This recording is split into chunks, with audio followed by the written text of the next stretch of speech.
I take one more step, there will be no turning back. This path will lead me straight to the Quartier du Temple.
Grace.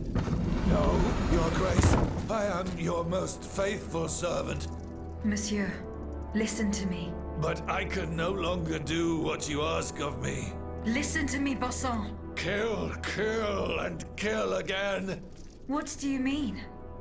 Of what crimes do you accuse yourself? The heads must roll. They must roll straight into the pit. Cela suffit. Who are you, monsieur? Who am I? Oh, I am Charles-Henri Sanson, executor of court rulings. The executioner of Paris. The executioner?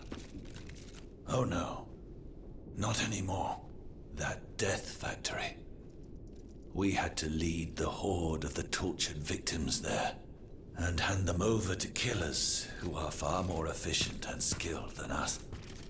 When I tried to give up my position, the king and the count offered me a new role. Greffier at the Bastille. An easy job. And I fell into their trap. Oh. But now that I think about it, they must be the ones who sent you. They want my head. You're rambling. I am Aegis, their worst enemy. Come to rescue Monsieur de Vaucanson. Oh. His Majesty's honored guest. The man for whom our good king reserves his most ruthless treatment. No one deserves to be punished like that. Here, take this key. Monsieur de Vaucanson's cell is downstairs. And do not delay. He is dying, madame. He's dying.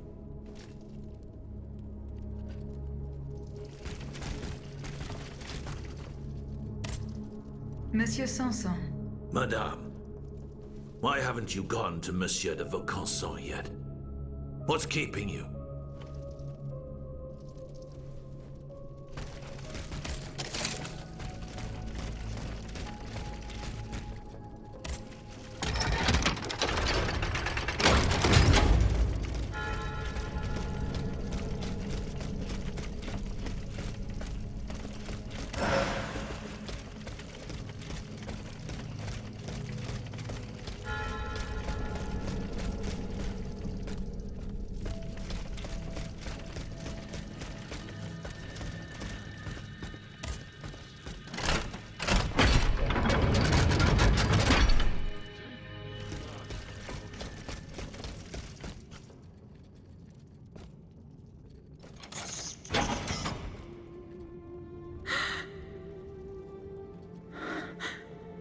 Monsieur.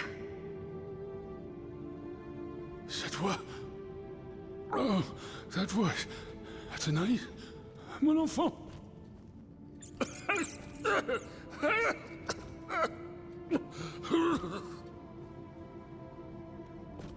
Oh, mon Dieu. They did it. They did it. They've turned my sweet daughter into a cold machine. It's all right. Stay calm.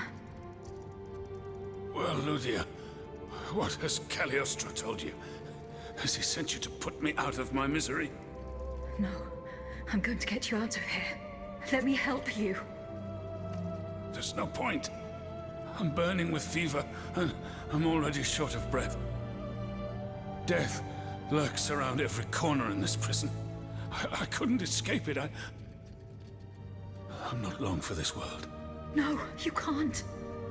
Outside, your automats are slaughtering men, women, and children. What you have done, monsieur, only you can undo.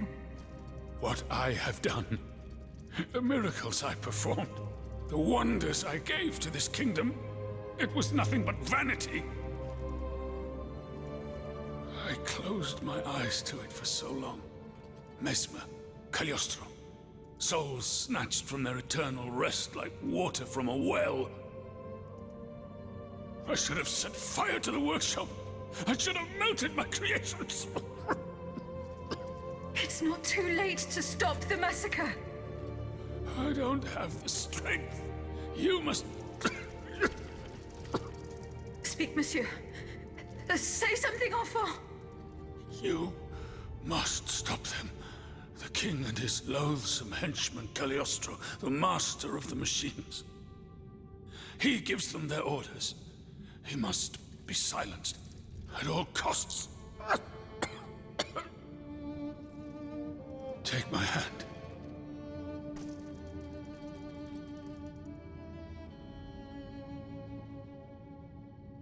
Monsieur. Monsieur. Father.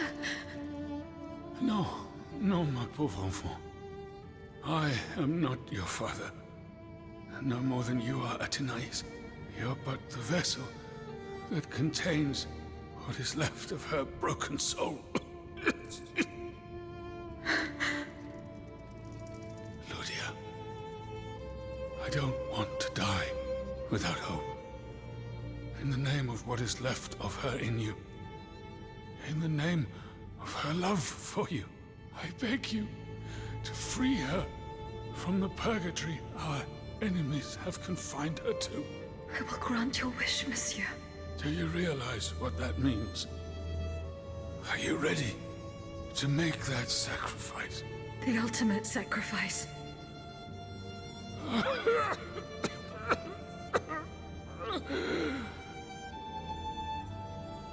Ma fille. I shall never see her darling face again. Ma petite. You must set her free. Bring her back into the light. The light.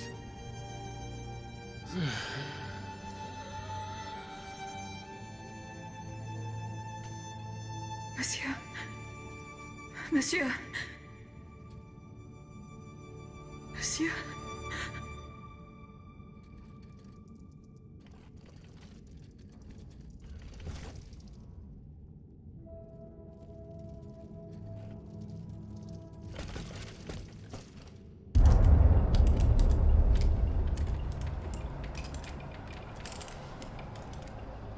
No! Papa! Have you lost your mind? Bon sang, my daughter, will you never listen? This machine belongs to the king now, vous le savez. There's nothing I can do about it. Did he also order you to torture her? The king wants me to make some improvements. And you obey him just like that? That's enough, Athenais. Let me work. And from now on, I forbid you from coming in here without my permission. Ugh! You're no better than your master, Papa!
Citoyen, I come bearing sad tidings.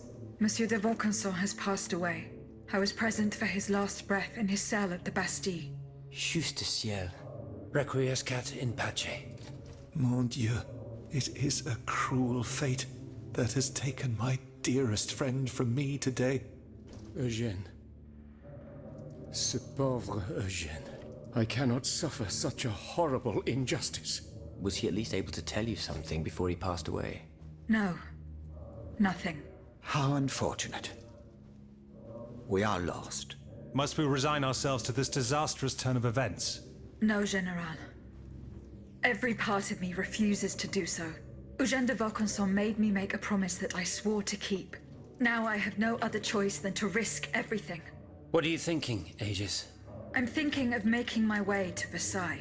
Eh bien, you should know that I also plan to go there. You don't even think about it. Ma foi. What have we got to lose? Our lives? At this point, you must admit that they're not worth much. I agree with the Marquis's resolution. We must take into account everything that Aegis has done to foil the King's plans. The time has come for us to put ourselves at her service. Not so fast, mon ami. Let's not rush into anything. You'd have to be mad to want to be part of the battle to come. Those who agree to take part in this strike will need to keep a low profile until Aegis has cleared the way.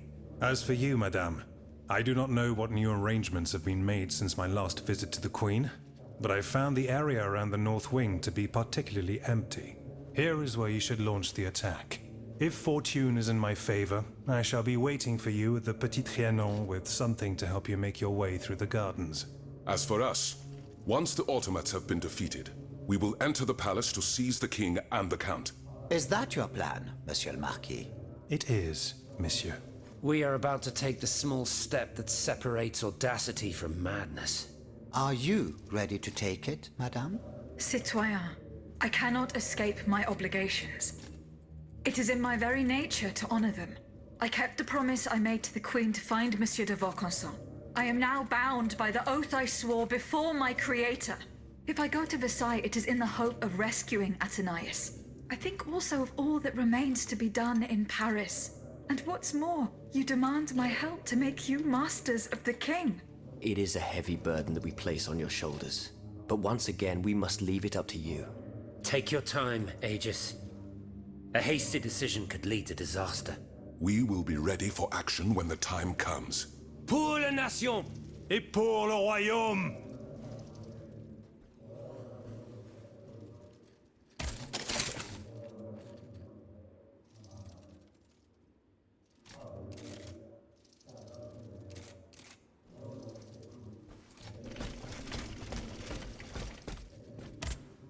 Citoyen Mirabeau. I found a broken cane. It says Franciscus Antonius on it. Do you know who it belongs to? Well, I never. Yes, I know the owner. And I'm willing to bet you're looking for a certain François Antoine. That's right. Well, you'd need to look a little further east, mademoiselle. Across the Rhine for a start. Because this cane belongs, or belonged, to a certain Franz Anton Mesmer. Mesmer, the prince of charlatans. Good heavens, it's been a long time since I've heard his name. 5 years to be exact since your learned commission denounced his theories. It wasn't long after that when he disappeared. Mesmer. Eugène de Vaucanson said that name before he died. Can you tell me more about him? He was a mystical healer who was once popular with the upper class. I myself attended several of his sessions. You mentioned a commission. The king did not look kindly on the healer's popularity within the court. This led him to appoint a commission from the Royal Academy of Sciences. An institution to which Monsieur Bailly and I have the honor to belong. We were asked to investigate his alleged powers.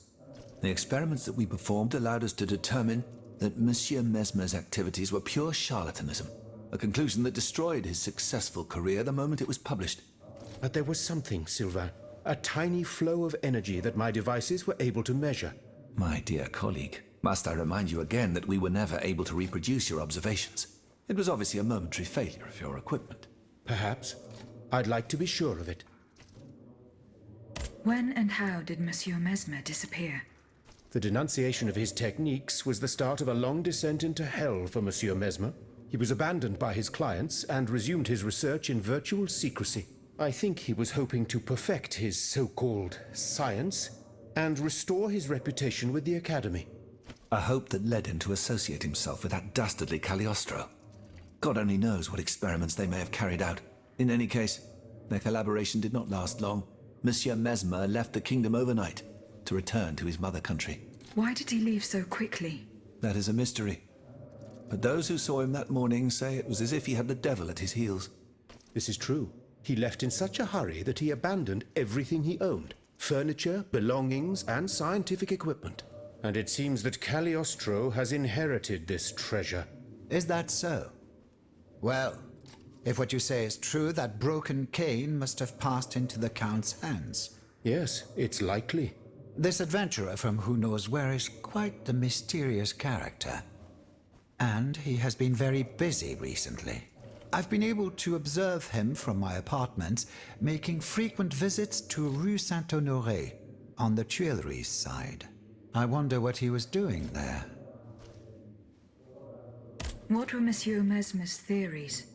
He is a proponent of a theory called animal magnetism. He claimed to be able to channel a purported universal healing fluid by passing his hands over patients and using magnets.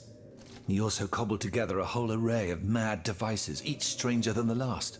Unfortunately, despite all his attempts, I don't know that he ever cured anyone. What happened during Monsieur Mesmer's treatment sessions? Oh, they were quite a spectacle to behold. Imagine well-born ladies afflicted with perfectly imaginary illnesses. A dimly lit room where incense has been burned to intoxicate the soul and cloud your vision. Amiable servants, half-dressed, gliding from countess to duchess to the sound of a sensual melody. And the great Mesmer, a doctor with wandering hands, presiding over the wonderful scene. Oh, you should have seen them. Those grand ladies moaning, crying, and falling into a swoon, clinging to that strange tub. Du théâtre, ma chère. Pure theatre.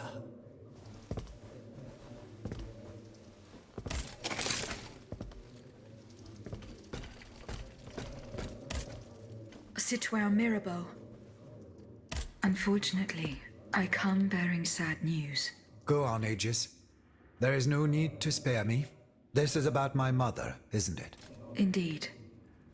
The Countess is no longer of this world. Yes. It was to be feared. I knew she was lost a long time ago. The poor woman. At last she has been delivered from the madness that drove her into the gutter. It gets worse. Worse, you say? Your mother did not die of poverty. She was killed. Murdered? No. No, my father. The rabid dog made good on his threat. May he roast in the fires of hell for all eternity. As for you, Bishop, do you finally understand the man's true nature? How much longer will you protect this demon? I share your grief, Monsieur de Mirabeau, but the secrets of... Enough! You sanctimonious bigot! Is it not enough for you to serve the people absurd fables that condemn them to ignorance? Must you also submit to the whims of a malicious old brute? The scourge of his own family? Speak! Speak now, or so help me, I will send you to meet your maker. Please, Monsieur, let us not get carried away. Out of respect for your grief, and given the extraordinary circumstances, I consent to enlighten you. I am listening, Monseigneur. I admit that your father is an unusual person, inhabited by an anger whose source is undetermined. He blamed you, your sister, and your poor mother for all of his misfortunes. I stayed by his bedside an entire night. I preached about mercy and the example of our Lord Jesus Christ. Ha! That must have gone over well. Do not mock me, Monsieur de Mirabeau. At dawn, I finally got Monsieur le Marquis to see the error of his ways. Before God, he extended forgiveness to all those he had previously condemned. However, he did not give up his plans for revenge. The fate reserved for my mother is proof of this. In fact, Monsieur, he did. He even gave me a leather wallet containing, in his words, the instrument of your punishment. He asked me to dispose of it. Unfortunately, your mother's fate was already sealed. Orders had been given. There was nothing more that could be done. The poor soul. He was in tears, his body racked with sobs. My heart breaks to hear it. What was in the wallet? I don't know, monsieur. I did not open it. In that case, I ask you to give it to me now. I cannot, monsieur. When I was captured, the wallet fell into the hands of the Comte de Cagliostro. No, Aegis. Do you realize what this means? This wallet contains my father's sentences for his children. Me, of course, but also my sister, the Marquise de Cabri. You must find it at all costs. Our fate is in your hands. Cagliostro must have put it in a safe place, somewhere known only to him. The Marquise de Capri, dites-vous?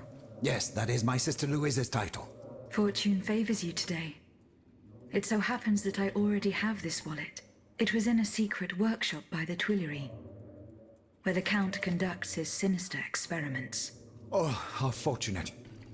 What does it contain? 2 envelopes addressed to the Lieutenant General de Police. One of them had this letter in it. It concerns your sister, the Marquise de Capri. Let's see. A lettre de cachet signed by my father. He gave orders to have my sister locked up in a convent. His unique variety of fatherly love is unmistakable. What was in the second envelope? It is empty. Empty? Mon Dieu. You don't have to be a genius to guess that it contained a similar document, this time concerning myself. If the envelope was empty, it means that this letter has already been delivered to its recipient. By Cagliostro, no doubt. The monster must have felt a perverse sense of joy as he devoured its contents. Aegis, you must retrieve this letter at all costs. If the Lieutenant General attaches a seal and gives it to his underlings at the Châtelet, I am done for. Where does this Lieutenant General reside? Right by the fortress. He's a dutiful man and prides himself on never straying too far from it. Please hurry, I beg of you.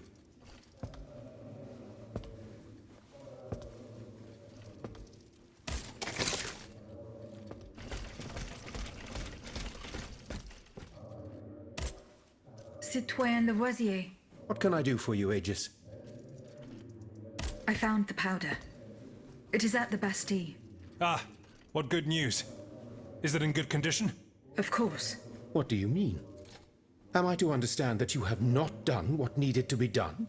Yes. Now all that is left is for the Marquis and his men to retrieve the powder and load it into their cannons. What men? What cannons? We will raise our army soon, you can be sure, and we will then be able to confront the royal army. You do not measure the import of your actions and your words, Monsieur le Marquis, always rushing headlong into things. The Bastille is an ancient fortress that was not designed to house such large quantities of explosives. The tiniest spark could cause a catastrophe. The iron from a boot or the point of a sword scraping against the stone. Thanks to you, we are now at the mercy of chance. There is no such thing as chance, Citoyen Lavoisier. If we are defeated, we will have only our failures to blame. Goodbye, Citoyen Lavoisier. And down with despotism.